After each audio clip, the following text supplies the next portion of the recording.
बनल मोर पहचान कि सवाल में हो जाई तो आसान कि बन जो छौड़ी तेजस्वी यादव के जा। कौन कौन गाना सुने भैया? वाह इतना प्यार दिए आप लोग। 5-6 लाख खाली रील बना है, 4-5 मिलियन व्यू गया इसका। 1 2 3 4 हेलो हेलो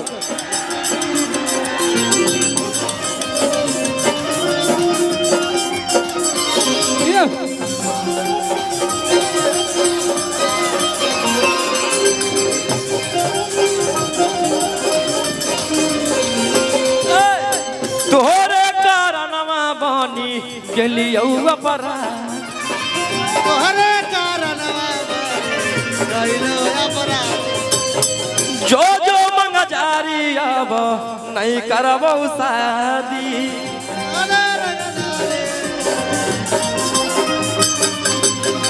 तोरे कारणवा बनी गेलियौ अपराधी, जो जो मंग जारी अब नहीं करबौ शादी।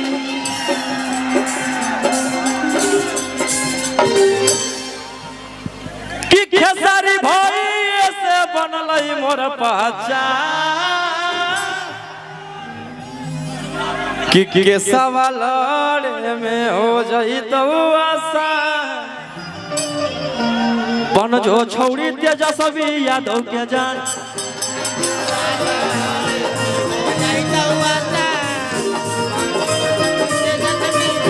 के सवाल में हो जाई तो आसान बन जो रौशन रोहिया के जान। हो जाई तो आसान बन जो रौशन के जान। तरकारी हो तरकारी कि राते बलमुआ दिहल गारी हो तरकारी के बिना ना कि गारी ता गारी दिहल दोसर में मार दिहल। गारी तो गारी दिहले वो गारे में मार गारी ता गारी दिहल दोसर में मार दिहल। गारी तो गारी दिहले तो सारे में मार दिहले।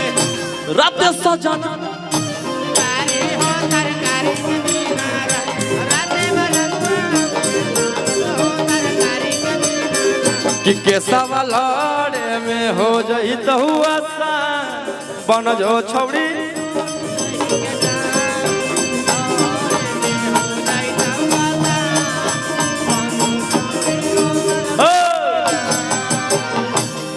कि थाना पुलिस से डरबौ नहीं गे। कबो नहीं चाहे कुछ भी हो जाए 10 कट्ठा काहे ने बिक जाओ लेकिन नवाबी कहीं नहीं छूटते। कि थाना पुलिस से डरबौ नहीं गे आ कि तोरा चक्कर में मरबौ नहीं गे। कि थाना पुलिस से तोरा चक्कर में मरबौ नहीं गे। तोरा चक्कर में मरबौ नहीं गे। तोरा चक्कर में मरबौ नहीं गे। भैया भैया कि बहू के गोली मरबौ खा के मगहिया पान।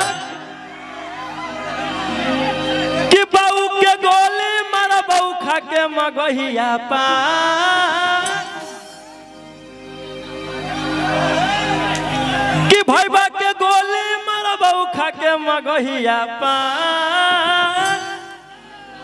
आगे सवाल में आगे हो जाई तो आसान बन जो छौड़ी हो जाई तो आसान बन जो छौड़ी रोशन रोही के जा।